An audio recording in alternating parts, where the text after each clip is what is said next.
Hello everyone, welcome to my channel. आज हम लोग कैश बुक चैप्टर में करने वाले हैं पेटी कैश बुक। इससे पहले कैश बुक चैप्टर के बहुत सारे वीडियोस प्लेलिस्ट में आपको मिल जाएंगे। चैनल के प्लेलिस्ट से आप वो वीडियोस देख सकते हैं। ठीक है, तो आज हम लोग पेटी कैश बुक टॉपिक को कवर करेंगे आज की क्लास में। पेटी कैश बुक क्यों बनाया जाता है वो मैं पहले आपको समझा देता हूं। बिजनेस के अंदर बड़े बड़े जो खर्चे होते हैं और जो पेमेंट होते हैं वो हम लोग मेन कैश बुक में रिकॉर्ड करते हैं, लेकिन बहुत सारे छोटे छोटे एक्सपेंसेस होते हैं जिसको पेटी एक्सपेंसेस बोला जाता है, यानी जिसको खुदरा खर्चा आप बोल सकते हैं। जैसे कि रिफ्रेशमेंट का खर्चा हो गया, कुरियर का खर्चा, पोस्टेज का खर्चा, स्टेशनरी का खर्चा हो गया, ऑटो फेयर हो गया, वेजेस है छोटा मोटा। ठीक है, तो छोटे छोटे खर्चों को लिखने के लिए एक सेपरेट बुक बना दिया जाता है जिसको हम लोग पेटी कैश बुक बोलते हैं, जिसके लिए एक अलग आदमी को अपॉइंट कर दिया जाता है जो कि पेटी कैश बुक को मेंटेन करता है। तो हेड कैशियर क्या करता है, पेटी कैशियर को एक लमसम अमाउंट एक पीरियड के लिए दे देता है, जैसे कि 15 दिन के लिए, 1 वीक के लिए, 1 मंथ के लिए। और पेटी कैशियर क्या करता है, उसी अमाउंट में से, फिक्स्ड अमाउंट में से छोटे छोटे खर्चों का पेमेंट करता है और उसको पेटी कैश बुक में रिकॉर्ड करता है। और फिर एक फिक्स टाइम के बाद, फिक्स टाइम का मतलब एक 15 दिन के बाद या 1 मंथ के बाद जो भी पैसा उससे खर्च हो जाता है, हेड कैशियर क्या करता है, वो जितना भी अमाउंट, जैसे मान लो कि 4000 हेड कैशियर ने पेटी कैशियर को दिया और 1 मंथ के अंदर में 3800 रुपए खर्च हो गए। ठीक है, 200 बैलेंस बच गया है, तो हेड कैशियर क्या करता है और 3800 और दे देता है नेक्स्ट पीरियड के लिए पेटी कैशियर को। तो पेटी कैशियर के बाद जब नेक्स्ट मंथ आता है तो उसके बिगिनिंग में फिर से उसके पास 4000 का ही बैलेंस रहता है। ठीक है, तो इस सिस्टम को हम लोग इम्प्रेस सिस्टम बोलते हैं। ठीक है, जिसमें कि एक लमसम अमाउंट हर बार दे दिया जाता है किसको, पेटी कैशियर को, और पेटी कैशियर छोटे छोटे खर्चों का पेमेंट उसी से करता है। ठीक है, अब पेटी कैश बुक को 2 मेथड से बनाया जाता है, एक होता है सिंपल पेटी कैश बुक और एक होता है एनालिटिकल पेटी कैश बुक। तो आज की क्लास में हम लोग सिंपल पेटी कैश बुक को बनाना सीखेंगे कि सिंपल पेटी कैश बुक में छोटे छोटे खर्चों को यानी ट्रांजैक्शन को कैसे रिकॉर्ड किया जाता है और उसको कैसे बैलेंस किया जाता है। ठीक है, तो चलिए हम लोग एक क्वेश्चन लेते हैं, क्वेश्चन के हेल्प से हम लोग पेटी कैश बुक को बनाना सीख जाएंगे आज के आज। ठीक है, तो चलिए हम लोग स्टार्ट करते हैं पेटी कैश बुक को।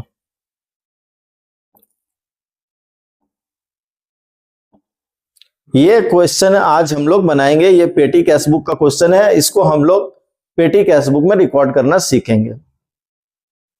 इससे पहले मैं आपको पेटी कैश बुक का एक फॉर्मेट बता देता हूं, पेटी कैश बुक का फॉर्मेट कैसा होगा। इस साइड में जो अमाउंट हम लोग रिसीव करेंगे उसको रिकॉर्ड करेंगे। यहां पर कैश बुक फोलियो नंबर लिखा जाता है जो कि ब्लैंक रहेगा। यहां पर हम लोग डेट लिखेंगे, यहां पर्टिकुलर्स यानी कि जो भी एक्सपेंसेस हैं उनको यहां पर लिखेंगे। लेजर फोलियो ये भी ब्लैंक रहेगा, वाउचर नंबर ये भी ब्लैंक रहेगा। ठीक है, अमाउंट पेड यहां पर हम लोग लिखेंगे और उसके बाद उसको बैलेंस करना सीखेंगे। ठीक है, तो चलिए हम लोग क्वेश्चन को स्टार्ट करते हैं। यहां पर सबसे फर्स्ट में डेट है जुलाई 1, रिसीव फ्रॉम हेड कैशियर। हम लोग हेड कैशियर से 4000 रिसीव कर रहे हैं। ठीक है, तो सबसे पहले हम लोग इसको रिकॉर्ड करेंगे कि पैसा अगर मिलता है तो कौन सा साइड में लिखना चाहिए, जुलाई 1। डेट वाले कॉलम में लिख देंगे जुलाई 1। यहां पर लिख देंगे टू कैश अकाउंट, और अगर चेक से अगर पैसा मिलता है तो हम लोग यहां पर टू बैंक अकाउंट लिख देंगे। 4000 हम लोग अमाउंट रिसीव्ड वाले कॉलम में लिख देंगे, यानी कि पैसा आएगा तो इस साइड और जितना भी पेमेंट करेंगे वो इस साइड हम लोग रिकॉर्ड करेंगे। पर्टिकुलर्स का जो कॉलम है वो कॉमन होगा इनका, मतलब रिसिप्ट के लिए भी पेमेंट के लिए भी। ठीक है, अब हम लोग नेक्स्ट ट्रांजेक्शन को देखते हैं। इसके बाद जुलाई 3 paid electric bill 550। Electric bill हम लोग 550 रुपए का पेमेंट कर रहे हैं, इसको कैसे लिखेंगे देखिए। जुलाई 3 electric bill 550,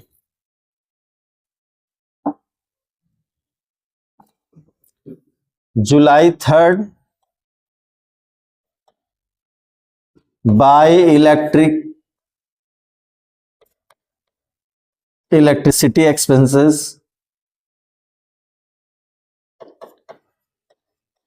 bye electricity expenses account, इस साइड में हम लोग लिखेंगे 550 रुपीज।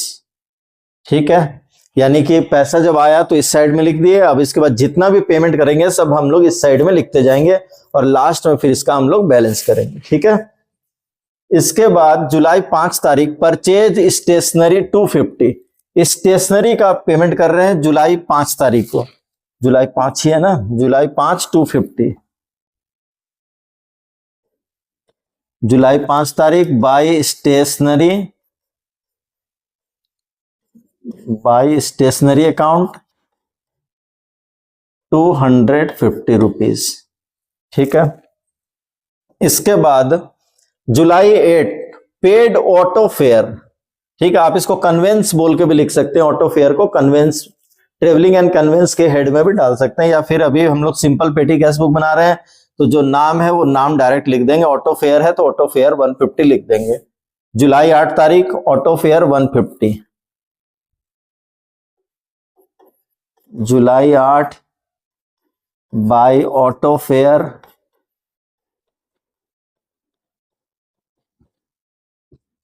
150। इसके बाद जुलाई 12 पेड फॉर पोस्टेज, ठीक है, पोस्टेज का पेमेंट कर रहे हैं 100, जुलाई 12 पोस्टेज 100,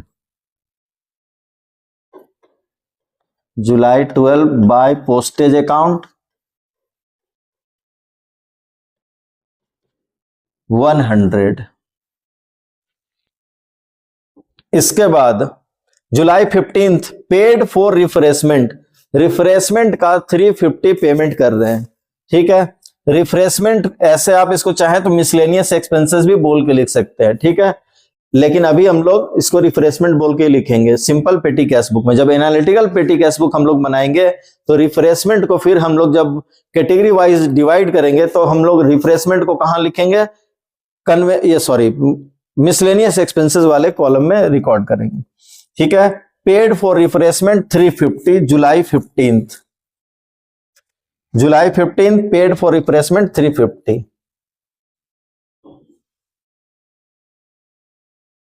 जुलाई 15 बाय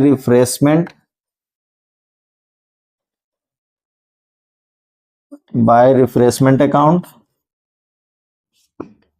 350। इसके बाद July 18 paid for miscellaneous expenses 450, 18 तारीख 450, July 18 by miscellaneous expenses account, amount कितना था 450। ठीक है, इसके बाद July 25 paid for carriage, carriage का पेमेंट कर रहे हैं हम लोग 650 रुपया 25 तारीख को, पेड फॉर कैरिज 650 जुलाई 25 तारीख, जुलाई 25 बाय कैरिज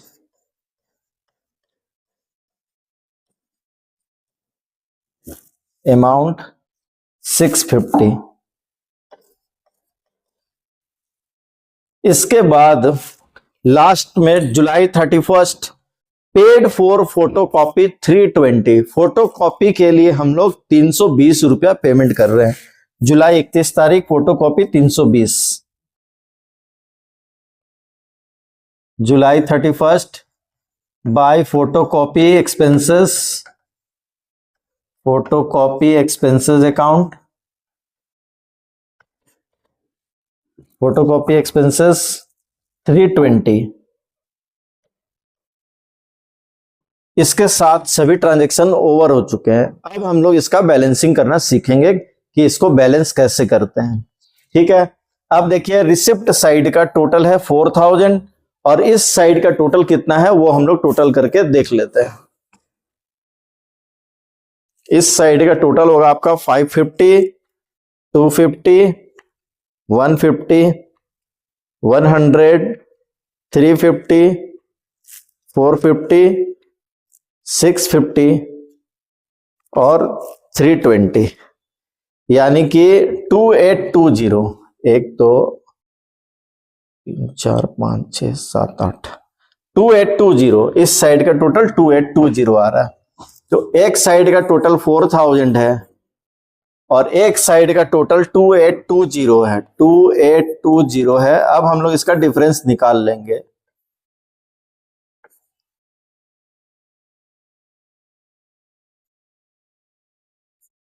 वन 1180 यहां पर बैलेंस बच रहा है 1180। तो अब हम लोग इसको लास्ट डेट में यानी कि जुलाई 31 के डेट में हम लोग यहां पर इसको बैलेंस कर लेंगे बाय बैलेंस। पहले इसका हम लोग यहां पर टोटल लिख लेते हैं, ठीक है। 2820 ठीक है। और अब हम लोग इसको जुलाई 31 के डेट में क्या करेंगे, बैलेंस कर लेंगे by balance CD. By balance CD जो डिफरेंस वाला अमाउंट है 1180 वो यहां पर हम लोग लिख लेंगे, ठीक है। और अब बोथ साइड का टोटल है जो कि इक्वल हो चुका है। हम लोग बोथ साइड का टोटल 4000 लिख देंगे। बोथ साइड का टोटल 4000 लिख लेंगे।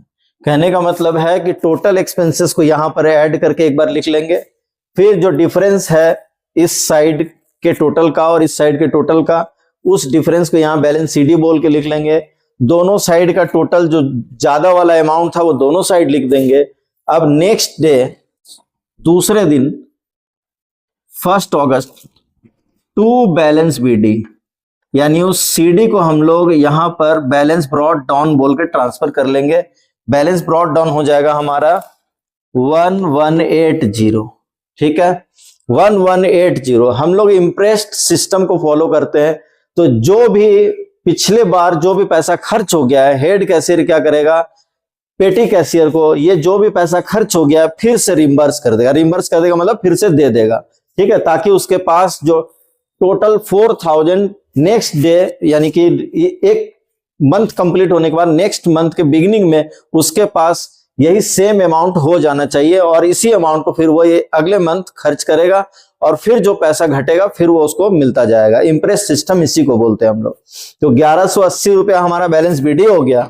और अब हेड कैशियर क्या करेगा, पेटी कैशियर को वो जो अमाउंट खर्च हो गया पिछले पीरियड में वो रिम्बर्स कर देगा, यानी कि 2820 इसको दोबारा से दे देगा ताकि उसका बैलेंस 4000 हो जाए, ठीक है।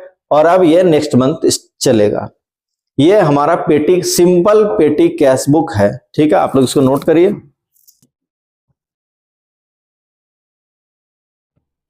अब सिंपल पेटी कैश बुक कंप्लीट होने के बाद एनालिटिकल पेटी कैश बुक में हम लोग जाएंगे। तो एनालिटिकल पेटी कैश बुक में क्या होता है कि हम लोग इसके बाद 5-6 कॉलम और बना लेंगे, यानी कि हर पर्टिकुलर एक्सपेंसेस के लिए अलग अलग एक कॉलम बना लेंगे और उस एक्सपेंसेस को टोटल के कॉलम में तो लिखेंगे ही, और पर्टिकुलर जो उसका हेड का कॉलम होगा उसमें भी उसको लिखेंगे और फिर उसका टोटल यहां पर कर देंगे, ठीक है। तो इसी के साथ हमारा कैशबुक चैप्टर आज कंप्लीट हो गया है। नेक्स्ट क्लास में हम लोग बैंक रिकॉन्सिलिएशन चैप्टर को स्टार्ट करेंगे, ठीक है। तो मिलते हैं नेक्स्ट क्लास में, तब तक मन लगा के पढ़ते रहना।